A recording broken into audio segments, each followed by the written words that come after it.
बिस्मिल्लाहिर्रहमानिर्रहीम, welcome back. आज का जो चैप्टर हम डिस्कस करने जा रहे हैं आज हम वो है प्रोजेक्ट मैनेजमेंट, चैप्टर 11 है। और इसमें हम जो लेक्चर है, पहला लेक्चर 31 रिस्क मैनेजमेंट में प्लान रिस्क मैनेजमेंट। इस चैप्टर में आज हम जो बेसिक चीज़ें हैं अबाउट द रिस्क मैनेजमेंट उसको डिस्कस करेंगे। सबसे पहले जो प्रोसेसेस हैं इस नॉलेज एरिया में, रिस्क मैनेजमेंट एक नॉलेज एरिया है जिसके जो प्रोसेसेस हैं वो प्रोसेस हैं plan risk management, identify risk, perform qualitative risk analysis, perform quantitative risk analysis, plan risk responses, implement risk responses और मॉनिटर रिस्क हैं। अब इसके जो शुरू के जो प्रोसेसेस हैं वो ज़्यादातर प्लानिंग में आ रहे हैं। जैसे आप देख रहे हैं ज़्यादातर प्रोसेस हैं वो प्लानिंग से रिलेटेड हैं। एग्जीक्यूशन में सिर्फ इम्प्लीमेंट रिस्क रिस्पॉन्स है। और ये इस जो न्यू एडिशन है इस एडिशन में ऐड किया गया है इम्प्लीमेंट को। डेफिनेटली जब आप प्लान कर लेते हैं तो इम्प्लीमेंट, जब वो रिस्क ट्रिगर होता है तो उसको हम डेफिनेटली इम्प्लीमेंट भी करते हैं। तो इस एडिशन में उन्होंने इम्प्लीमेंट रिस्क को इंट्रोड्यूस कराया है। फिर मॉनिटर करेंगे हम रिस्क को मॉनिटरिंग एंड कंट्रोलिंग में। तो एग्ज़ाम पॉइंट ऑफ व्यू से देखेंगे हम तीनों जो प्रोसेस ग्रुप्स हैं, प्लानिंग, एग्जीक्यूशन और मॉनिटरिंग, हर वो नॉलेज एरिया जिसके प्रोसेसेस प्लानिंग में, एग्जीक्यूशन में और मॉनिटरिंग एंड कंट्रोलिंग में पाए जाते हैं, वो एग्ज़ाम पॉइंट यूज से बहुत इंपॉर्टेंट रहता है। तो इसी तरह रिस्क मैनेजमेंट में प्लान भी है, एग्जीक्यूशन भी है और मॉनिटरिंग भी है। तो इस जो चैप्टर है इस पे हम थोड़ा ज़्यादा टाइम इन्वेस्ट करेंगे और इसके जो प्रोसेसेस हैं वो भी थोड़े ज़्यादा हैं compare to the previous one. इसमें हम करते क्या है, इसमें हम कहते हैं, देखिए सबसे पहले हम बात करते हैं रिस्क की। रिस्क कोई भी इवेंट, कोई ऐसा इवेंट आपने स्कोप से लेकर कम्युनिकेशन मैनेजमेंट प्लान तक, ह्यूमन रिसोर्स प्लान तक, रिसोर्सेज से स्टेक होल्डर्स तक कंप्लीट प्लानिंग की है। लेकिन डेफिनेटली अगर आप प्रीवियस हिस्ट्री देख लें, जो प्रीवियस प्रोजेक्ट्स थे, अपने जो पास्ट वर्क है, कभी भी ह्यूमन डिफाइंड प्रोसीजर या उसी प्रोसेस को फॉलो करते हुए नहीं होता। डेफिनेटली तो plus and minus points definitely रहते हैं। यानी अगर आप एक सिटी से दूसरी सिटी तक जाना चाहते हैं, आपके जहन में होता है कि इस तक मुझे इतनी कॉस्ट आएगी और इसमें मुझे इतने रिसोर्सेज की ज़रूरत पड़ेगी और इतने टाइम तक मैं वहाँ पहुँच जाऊँगा, इस तरह मैं कर लूँगा।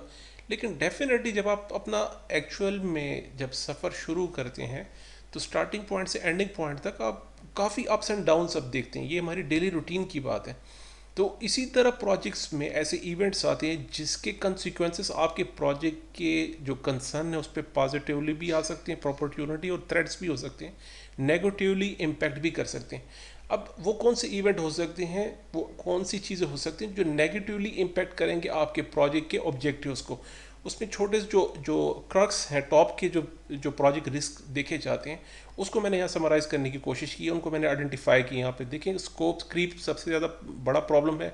स्कोप क्रीप को हमने स्कोप मैनेजमेंट में डिस्कस किया था। बजट का रिस्क हो सकता है, चेंजेस को आप एक्सेप्ट नहीं कर पा रहे, रेजिस्टेंस है उसका, ये भी रिस्क है। इंटीग्रेशन नहीं हो रही ओल्ड सिस्टम से नए सिस्टम पे, आप यहाँ रिसोर्सेज के अवेलेबल नहीं ना हो सके, आपकी टीम में डिस्प्यूट्स काफ़ी ज़्यादा हैं, तो आपका स्पॉन्सर सपोर्ट नहीं कर रहा, टेक्नोलॉजी कंपैटिबल नहीं है, आपकी जो एम्प्लॉयज़ हैं आपके लोग टेक्नोलॉजी को नहीं समझ रहे, जो स्केजल रखे है उसमें कंप्रेशन नहीं है, उसमें हम कह सकते हैं उसमें इतना बफर नहीं है कि आप डिले को सफ़र कर सकें या आप उस डिले को मैनेज कर सकें। प्रोजेक्ट की डिपेंडेंसीज काफ़ी, एग्जाम्पशंस बहुत ज़्यादा थे। प्रोजेक्ट से जो रिलेटेड स्किल्स हैं वो काफ़ी रेयर हैं और काफ़ी कम्प्लेक्स हैं। आर्किटेक्चर आपके प्रोजेक्ट का काफ़ी कम्प्लेक्स था, स्टेक होल्डर्स हो सकते हैं, बेनिफिट्स शॉर्टफॉल हो सकता है। इसी तरह एक्सचेंज रेट डेफिनेटली चेंज होते रहे, अप्स एंड डाउन्स आते रहते हैं। इसमें जो फ्लक्चुएशन अगर काफ़ी ज़्यादा हो गई तो वो डेफिनेटली रिस्क होता है। सेफ्टी सिक्योरिटी का काफ़ी इश्यूज को, मेन कंसर्न रिस्क मैनेजमेंट में सेफ्टी सिक्योरिटी, हर प्रोजेक्ट में इसको देखा जाता है। लीगल रिक्वायरमेंट हो गई, क्वालिटी हो गई, रिक्वायरमेंट्स हो गई। इसी तरह प्रोजेक्ट कम्प्लेक्सिटी, नेचुरल जो है डिज़ास्टर्स हैं, नेचुरल डिज़ास्टर, फोर्स मैज्योर्स हैं, इन्हें भी, ये भी हो सकता है। रेगुलेटरी रिस्क, सप्लायर्स, तो ये सारे टॉप रिस्क हैं। इसको मैंने एक छोटी सी समरी, एक एग्जांपल देने के लिए, रिस्क से हमारी क्या मुराद है। तो ये वो इवेंट्स हैं जिसमें हमारे प्रोजेक्ट पॉजिटिव नेगेटिवली इम्पैक्ट करेगा। अभी यहाँ पे मैं एक बात समझाने की कोशिश करता हूँ। जो पीएमआई है वो रिस्क को दूसरे आस्पेक्ट से देखता है। हम जितने भी और कोर्सेज में आपने देखो, जैसे सीआईएसएसपी में और जितने भी चैप्टर हैं, सिज्म में जो रिस्क को डिफाइन किया जाता है, वो फोकस सिर्फ और सिर्फ थ्रेट्स को करते हैं। वो कहते हैं हर वो इवेंट जो आपके प्रोजेक्ट को नेगेटिवली इम्पैक्ट करे वो रिस्क कहलाता है।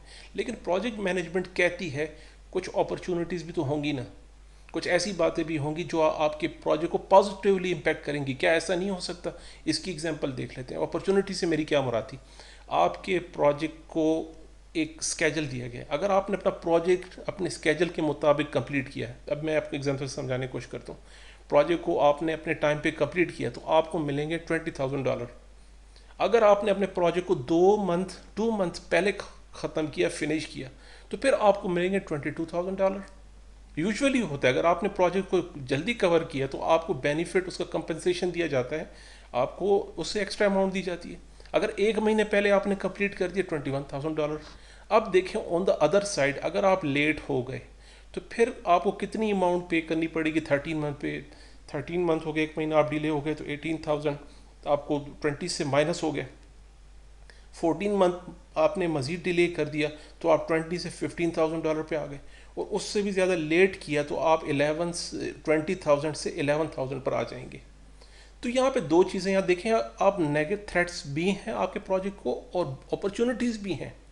अपॉर्चुनिटीज़ ये भी डेफिनेटली, ये चीज़ भी तो है ना, इसको भी हम काउंट करते हैं। तो ये है बहुत इंपॉर्टेंट। पीएमआई कहता है आप उन अपॉर्चुनिटीज़ को भी तो काउंट करें, आप थ्रेट्स को तो देखते हैं। हर प्रोजेक्ट में अपॉर्चुनिटीज़ भी होती हैं, सिचुएशन चेंज होती रहती है और डेफिनेटली अपॉर्चुनिटीज़ भी हैं, तो आप उसको भी काउंट करेंगे अपने रिस्क मैनेजमेंट की प्रैक्टिस में। ये बात समझाना बहुत ज़रूरी थी, और इस बात को समझ लीजिए कि पीएमआई के एस्पेक्ट से, प्रोजेक्ट मैनेजमेंट के एस्पेक्ट से, रिस्क में हम दोनों चीज़ों को काउंट करेंगे, थ्रेट्स को भी देखेंगे और अपॉर्चुनिटी को कैसे अवेल करना है। अगर अपॉर्चुनिटी आपसे मिस हो गई तो वो भी डेफिनेटली रिस्क ही है ना।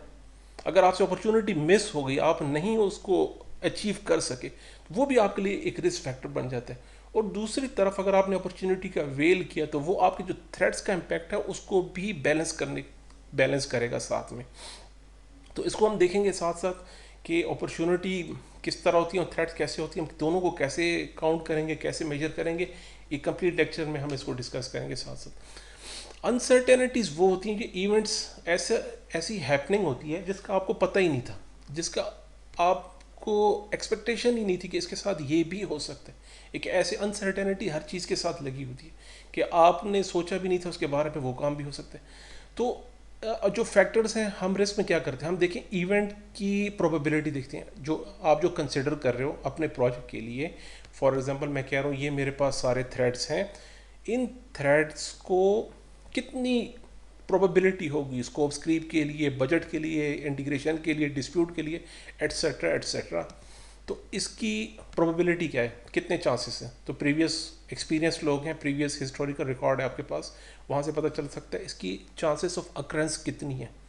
अगर वो अकर हुआ तो अमाउंट एट स्टैक कितनी है, कितना इम्पैक्ट आपके प्रोजेक्ट पे पड़ेगा, वो कौन सा टाइम होगा आपके प्रोजेक्ट पे जब वो इवेंट अकर होने के चांसेस होंगे, और कितनी बार, हाउ ऑफन वो इवेंट रिपीट हो सकता है। कुछ इवेंट ऐसे होते हैं जो रिपीट होते रहते हैं, जैसे अगर स्टॉक एक्सचेंज की प्राइसेस आज बढ़ गई तो हो सकता है कल कम हो जाती है, लेकिन बास टाइम आज भी बढ़ गई, कल भी बढ़ गई, परसों भी बढ़ गई, तो उसकी फ्रीक्वेंसी कितनी ज़्यादा है उसको भी हम देखेंगे। तो रिस्क के हमने 4 फैक्टर देखने, उसकी प्रोबेबिलिटी क्या है, उसका इम्पैक्ट कितना है, कितना उसके टाइम फ्रेम क्या है, किस टाइम फ्रेम में वो ऑकर हो सकता है, और फ्रीक्वेंसी क्या है, कितने जल्दी। तो इसकी कंप्लीट प्रैक्टिस हम इस पूरे जो नॉलेज एरिया इसमें हम ये प्रैक्टिस करेंगे। रिस्क एपिटाइड्स क्या होते हैं, ये वो टर्मिनोलॉजीज़ हैं जो एग्ज़ाम में आपको कॉइन की जाएंगी, पूछी जाएंगी मुख्तलिफ एंगल से। तो इतना पता होना आपको ज़रूरी है कि इसका मतलब क्या होता है। रिस्क एपिटाइड्स वो होती हैं कि आप कितने हद तक बर्दाश्त कर सकते हैं रिस्क को। फॉर एग्जांपल बात स्टेक होल्डर के लिए हम कहते हैं यार अगर 1 वीक का डिले आ जाता है आपके प्रोजेक्ट में तो ओके, आई कैन मैनेज। तो स्टेक होल्डर कहते हैं चलो 1 वीक ओके, लेकिन अगर आप कहें 1 मंथ तो टॉलरेंस लेवल वो क्रॉस हो जाती है, वो थ्रेश होल्ड पे आ जाते हैं। कहते हैं नहीं भाई 1 मंथ फाइनल, उसके बाद आपको लगेगी लिक्विडेटेड डैमेज। एक वर्ड यूज़ होता है लिक्विडेटेड डैमेज, जैसे यहाँ पर मैं बताना भूल गया। तो अपॉर्चुनिटीज़ में देखें, अगर आपके पास यहाँ पे फाइन लगने शुरू हो गए, आपकी जो एग्रीड अपॉन अमाउंट थी वो डिक्लाइन होना शुरू हो गई, और काफ़ी ज़्यादा डिफरेंस है इसमें, इस अमाउंट में और इस अमाउंट में, इसे कहते हैं लिक्विडेटेड डैमेज। बाज़ जगह पे पर डे पे किया जाता है, लेट फीस पर डे फाइन होती है। अगर प्रोजेक्ट्स में ये लिक्विडेटेड डैमेज काफ़ी ज़्यादा होता है प्रोजेक्ट्स में, जितना आप डिले करेंगे वो आपके लिए बहुत ज़्यादा सीवियर कंसिक्वेंसेस लेकर आएगा। तो आप देखेंगे दो चीज़ें, एक आपके स्टेक होल्डर्स का रिस्क टॉलरेंस लेवल क्या है, किस किस कैटेगरी में, रिस्क की कैटेगरी में, आगे हम देखते हैं कैटेगरी कौन सी है, और थ्रेशोल्ड क्या है, मतलब मैक्सिमम आप कहाँ तक बर्दाश्त कर सकते हैं।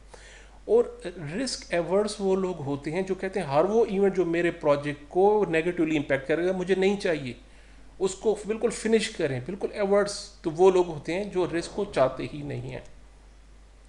अभी इसके साथ देखते हैं हम इंडिविजुअल जो प्रोजेक्ट के गोल्स क्या होते हैं और ऑब्जेक्टिव्स क्या होते हैं। जैसे हमने वर्क ब्रेकडाउन स्ट्रक्चर में देखा, फॉर एग्जांपल ये वर्क ब्रेकडाउन स्ट्रक्चर की एग्जांपल है, तो जो उसके सब सेक्शन है आपके प्रोजेक्ट के उन्हें कहते हैं ऑब्जेक्टिव्स।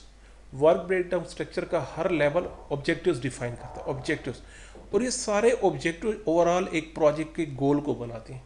तो हमने इंडिविजुअल ऑब्जेक्टिव से रिलेटेड रिस्क को भी देखना है, ऑब्जेक्टिव से रिलेटेड, और ओवरऑल प्रोजेक्ट गोल को कितना रिस्क है उसको भी देखना है।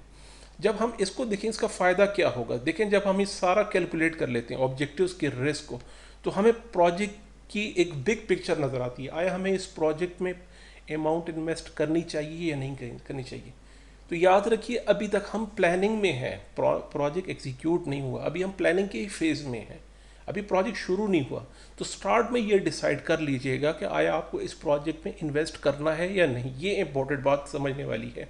तो रिस्क के स्टार्टिंग में जब रिस्क मैनेजमेंट आपके पास अब सारे डॉक्यूमेंट्स आ चुके हैं, उनको अपने सामने रखें, ऑब्जेक्टिव से रिलेटेड जो रिस्क हैं उनको हम एंटिसिपेट करेंगे, कंसिडर करेंगे, उन सबको सम अप करके हम प्रोजेक्ट को देखेंगे कि आया इस प्रोजेक्ट पे हमें काम करना भी चाहिए कि नहीं करना चाहिए।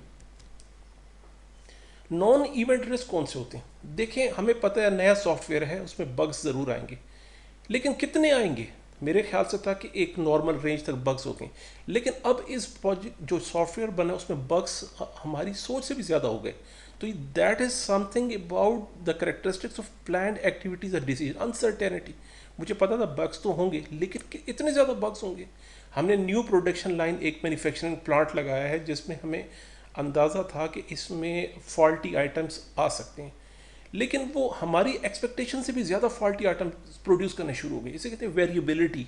डेफिनेटली फॉल्ट होगा, लेकिन कितना ज़्यादा होगा वो तो हमें प्रोडक्शन में ही पता लगेगा। जब हम इम्प्लीमेंटेशन में एग्जीक्यूशन में आएंगे तो रियल जो पिक्चर है वहाँ पे क्लियर होगी।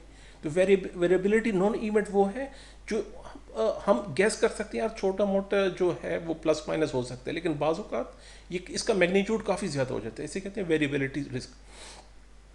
अनएम्बिग्विटी, आग ही लग गई भाई, हमें फ्यूचर का तो नहीं पता, something about the future, future में क्या होने वाला है, कुछ भी हो सकता है, वॉर हो सकती हैं, अर्थक्वेक हो सकता है, वोल्केनो, कुछ भी हो सकता है।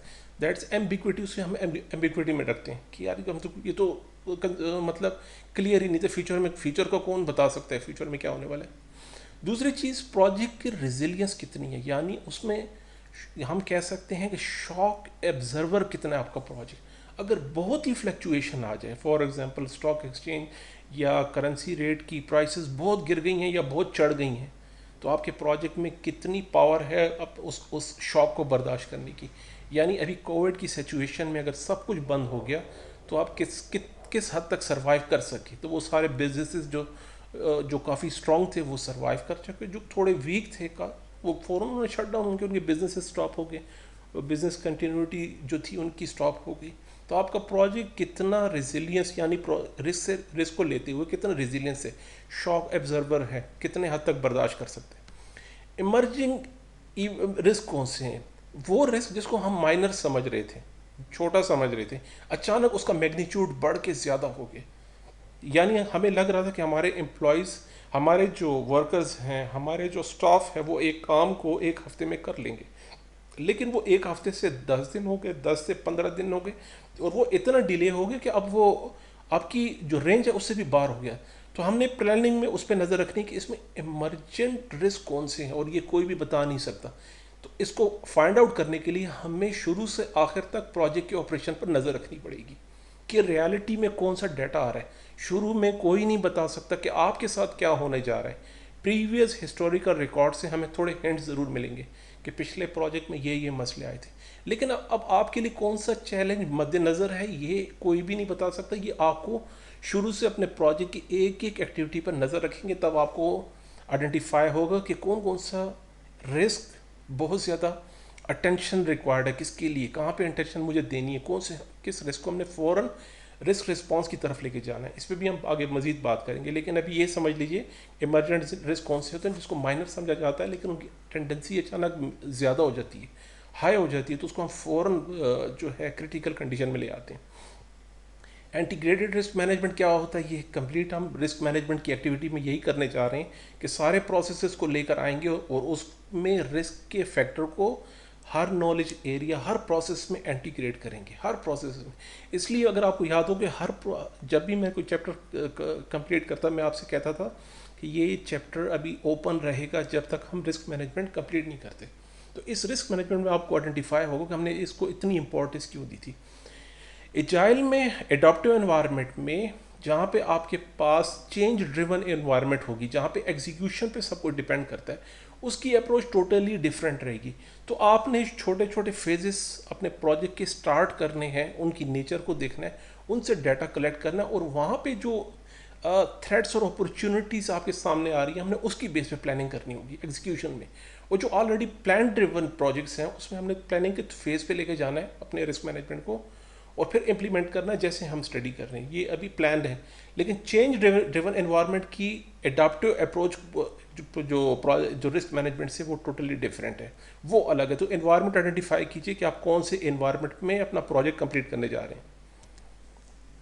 तो प्लान रिस्क मैनेजमेंट की जो इनपुट, टूल, टेक्निक, आउटपुट, इसको हम इसमें समराइज़ करने की कोशिश करते हैं, डिस्कस करते हैं इसमें कौन कौन सी चीज़ें आपके सामने आएंगी। रिस्क मैनेजमेंट में एक बात याद रखिएगा कि जो इनपुट है, इनपुट में प्रोजेक्ट मैनेजमेंट के सारे कंपोनेंट, सारे डॉक्यूमेंट्स यहाँ पर आप लेकर आओगे। तो ये इंपॉर्टेंट बात है कि रिस्क मैनेजमेंट के लिए ज़रूरी है कि जितने नॉलेज एरिया हैं सब पे आपने काम कर लिया हो, अब वो आपके सामने ओपन हो, तो ये हमारे पास इनपुट होंगे सबकी। तो आउटपुट क्या होगा, वहाँ से आपको रिस्क की स्ट्रेटेजी वहीं पे डिफाइन हो जाएगी। रिस्क मैनेजमेंट में आपने किस तरह रिस्क को किस तरह डील करना है, अगले प्रोसेस में डिस्कस करते हैं हम रिस्क को कैसे डील करते हैं, कौन से मेथोडोलॉजीज आप यूज़ करेंगे, रो रिस्पॉन्सिबिलिटी कहाँ पे असाइनमेंट होगी, किसको देंगे, फंडिंग कितनी आपने रखी है अपने रिस्क मैनेजमेंट के लिए, टाइमिंग कैसे एडजस्ट करेंगे, रिस्क की कैटेगरीज कौन से हैं अगली स्लाइड में देखते हैं, और स्टेक होल्डर्स की एपिटाइट और थ्रेशहोल्ड कितने हैं रिस्क, तो स्टेक होल्डर मैनेजमेंट में डिफाइन हो जाएगा कि हमारे जो स्टेक होल्डर्स हैं वो रिस्क से कितना एपिटाइट, कितना एलर्जिक हैं, या कितना उसको लाइट ले रहे हैं, या कितना अवॉइड कर रहे हैं, या कितना एक्सेप्ट कर रहे हैं, तो वहाँ पे स्टेक होल्डर मैनेजमेंट में डिफाइन हो जाएगा। हमने प्रोबेबिलिटी और इम्पैक्ट को डिफाइन करना है इसमें बहुत ही अच्छे तरीके से। इसके लिए एक्सपीरियंस सब्जेक्ट मैटर एक्सपर्ट्स को हायर करना चाहिए, हाईली रिकमेंडेड। आप कैसे किसी इवेंट की प्रोबेबिलिटी और इम्पैक्ट को कितना अच्छा डिफाइन कर सकते हैं, तो आपकी कंप्लीट सक्सेस जो है रिस्क मैनेजमेंट से वो डिपेंड करती है इन्हीं दो चीज़ों पे। एक्चुअली रिस्क होता क्या है, रिस्क यही होता है कि प्रोबेबिलिटी और इम्पैक्ट को मल्टीप्लाई करें, उसको कंबाइन करें, तो वो रिस्क डिफाइन कर देता है। ऐसा इवेंट जिसके आकर होने के चांसेस और उसका इम्पैक्ट आपको बता दें, ये रिस्क मैनेजमेंट का यही क्रक्स है, यही उसकी जो है समरी है। रिपोर्टिंग कैसे करेंगे, हम ट्रैक कैसे करेंगे रिस्क को, इसी प्रोजेक्ट मैनेजमेंट प्लान में हम ये चीज़ डिफाइन करेंगे। कैटेगरीज, इसको ओवरव्यू देने के लिए देखिए, हर प्रोजेक्ट की कैटेगरी डिफरेंट रहेगी। आपके प्रोजेक्ट के लिए डिफरेंट है, दूसरे के लिए ये कस्टमाइज है, इसको आप टेलर करेंगे। लेकिन जो टॉप जो कैटेगरीज देखने में आती हैं वो एक्सटर्नल, इंटरनल, टेक्निकल, कमर्शियल और अनफॉर्सिनेबल, जिसे हम कह रहे थे कि ये ऐसे हैं कि जिसे हम एक्सपेक्ट नहीं कर पा रहे, जो नॉन इवेंट के अंदर आते हैं, वो सारी कैटेगरी। तो मुख्तलिफ कैटेगरी में हमने रिस्क को डिफाइन करना है, इसको डॉक्यूमेंट कैसे करना है, अगले प्रोसेस में भी देखेंगे कि आपने रिस्क मैनेजमेंट की ट्रीटमेंट कैसे करनी है। अदर कैटेगरीज देखें, कुछ भी हो सकती है, आपके प्रोजेक्ट के लिए क्या है वो आप खुद डिफाइन कीजिएगा आप ज़्यादा। लेकिन ज़्यादा जो प्रोजेक्ट मैनेजमेंट के प्रैक्टिशनर्स हैं वो यही मेंशन करते हैं कि जो टॉप के अदर कैटेगरीज में वो कस्टमर्स होते हैं, lack of project management effort होती है, प्रोजेक्ट मैनेजमेंट की नॉलेज नहीं होती प्रोजेक्ट मैनेजर्स के पास, कस्टमर आगे सबलेट कर रहे हैं आपके प्रोडक्ट को, ये भी एक रिस्क बन जाता है। आपके एक्सेप्ट आपका कस्टमर अगले कस्टमर को ऑफर कर रहा है आपका प्रोडक्ट, सप्लायर की तरफ से काफ़ी ज़्यादा प्रॉब्लम आ जाती है। सप्लायर्स आप उस पर डिपेंडेंट हैं, आपके प्रोजेक्ट के इनपुट्स काफ़ी सप्लायर पर डिपेंडेंट हो गए, रेजिस्टेंट चेंजेस को आप एक्सेप्ट नहीं कर पा रहे, उससे रेजिस्ट कर रहे हैं, चेंज को रेजिस्ट कर रहे हैं। कल्चरल डिफरेंसेस आपके लिए प्रॉब्लम बनाते हैं। दोस्तों इसके हम टॉप कैटेगरीज बना लेते हैं रिस्क को। देख रहे हैं हमने बहुत 360 रिव्यू करना है रिस्क को लेकर। ऐसा कौन सा इवेंट है जो मेरे प्रोजेक्ट को, जो प्रोजेक्ट के ऑब्जेक्टिव्स हैं उसको डैमेज करेगा। तो उन सारे इवेंट्स को हम बहुत ही अच्छे से कैटेगराइज करेंगे और उसको हम क्लासिफिकेशन के थ्रू क्लासिफाई करेंगे उन सारे इवेंट्स को। किस तरह करेंगे, कंप्लीट चैप्टर इसी नॉलेज एरिया में हम डिस्कस करने जा रहे हैं। अब वो थी कैटेगरी, अब सोर्स कौन कौन से हो सकते हैं। देखिए वो जैसे हमने कहा स्केजल से रिलेटेड ये सोर्स है, इससे रिलेटेड सारे इवेंट्स को हम निकालेंगे। कॉस्ट से रिलेटेड हम सारे इवेंट्स को निकालेंगे, क्वालिटी से रिलेटेड इवेंट निकालेंगे। तो इन सारे एरिया से हम अपने अपने वो इवेंट्स जो रिस्क की कैटेगरी में या अपॉर्चुनिटी की कैटेगरी में आते हैं उसको हम आइडेंटिफाई करने की कोशिश करेंगे। इसमें एक सॉफ्टवेयर है जिसको RM स्टूडियो कहते हैं, रिस्क मैनेजमेंट स्टूडियो, काफ़ी पॉपुलर है। मोस्टली IT प्रोजेक्ट्स में जो स्टैंडर्ड है हमारे पास ISO 27001, उसको इम्प्लीमेंट करने में जो रिस्क मैनेजमेंट जो RM स्टूडियो है वो काफ़ी यूज़ होता है। तो उसको देख लीजिएगा तो उस पर कौन कौन सी, उनमें ऑलरेडी उन्होंने कैटेगरीज और सोर्सेज को एक टेम्पलेट्स बना रखे हैं। तो लेकिन वो मोस्टली तो IT से रिलेटेड प्रोजेक्ट्स हैं, उनसे भी हो सकता है और अदर प्रोजेक्ट में भी आपके किधर काम आ जाए। उसके अंदर ये रिसोर्सेज डिफाइन है। कस्टमर सेटिस्फेक्शन, जो प्योर इंश्योरेबल रिस्क कौन सा होता है जिसके हम सब्सक्रिप्शन करते हैं इंश्योरेंस कंपनी से, जैसे पर्सनल इंजरी हो गए, डैमेज हो गए, एक्सीडेंट्स हो गए। तो ये ट्रांसफरेबल रिस्क होंगे, ऐसे ऐसे रिस्क जिसके आपको कुछ नहीं करना। अगर किसी का एक्सीडेंट या कोई एक्सीडेंट हो गया, पर्सनल इंजरी होगी, तो हम क्या कर सकते हैं, तो उसकी हम इंश्योरेंस कंपनी से उसकी इंश्योरेंस करा, तो इंश्योरेबल रिस्क हो गए। बिजनेस डिजास्टर, कंप्लीट जो बिजनेस है वो डाउन हो सकता है, कंप्लीट लॉस पे जा सकता है। तो ये सोर्सेस प्रैक्टिशनर्स ने डिफाइन किए हैं प्रोजेक्ट मैनेजमेंट के। लेकिन आपके प्रोजेक्ट के लिए वो डिफरेंट रहेगा, ये मैं बार बार रिपीट कर रहा हूँ। अपने प्रोजेक्ट के लिए आप अपने प्रोजेक्ट के कंसर्न को सामने रखेंगे।